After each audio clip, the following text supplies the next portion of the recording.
act without authority. Presidents have done this consistently. President Reagan did it in Grenada.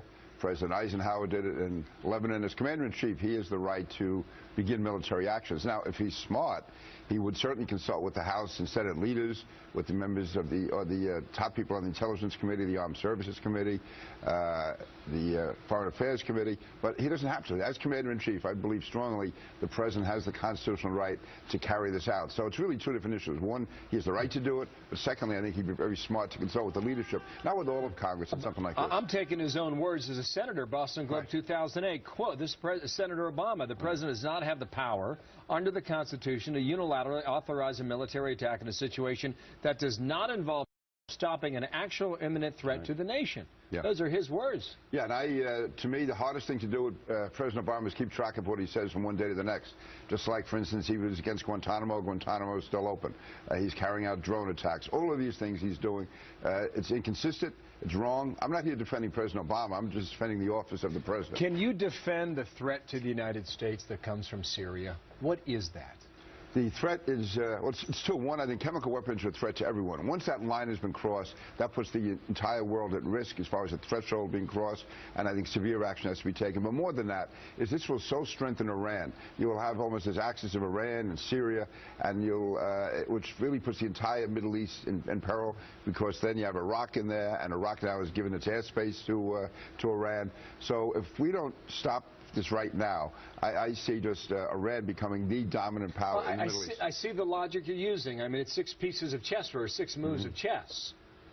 But the argument you're using is an indirect threat to the United States. Yeah, that's not what the law says. It says an imminent threat to the nation. No, under the Constitution, the president has the right to take action, I believe. And they've done it going back to Ronald Reagan with Grenada. I said Eisenhower with Lebanon. We can go back to President Clinton in Bosnia and Kosovo. He went ahead, and he can do it. He has the constitutional right to do it. How do we do this in a way that's effective militarily, where you're not just moving around sand?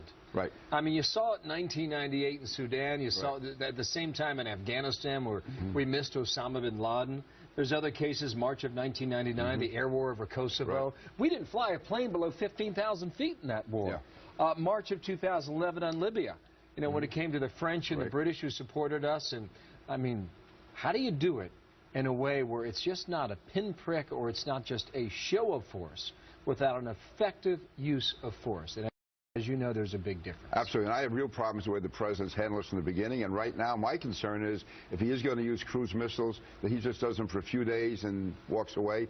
If he's going to take action at all, I'm saying he's the right to do it, but if he is going to take action, I think it has to be a sustained cruise missile attack, and he has to know what the end game is. What does he want from all this? Is it just to knock out a few command and control systems, or is it to get us to the negotiating table where we can control the rebel force? Because as much as I respect John McCain, I do believe there's a radical Islamist element which is close to dominating those rebel forces. So I don't want to not have Assad knocked out and then have al-Qaeda come in.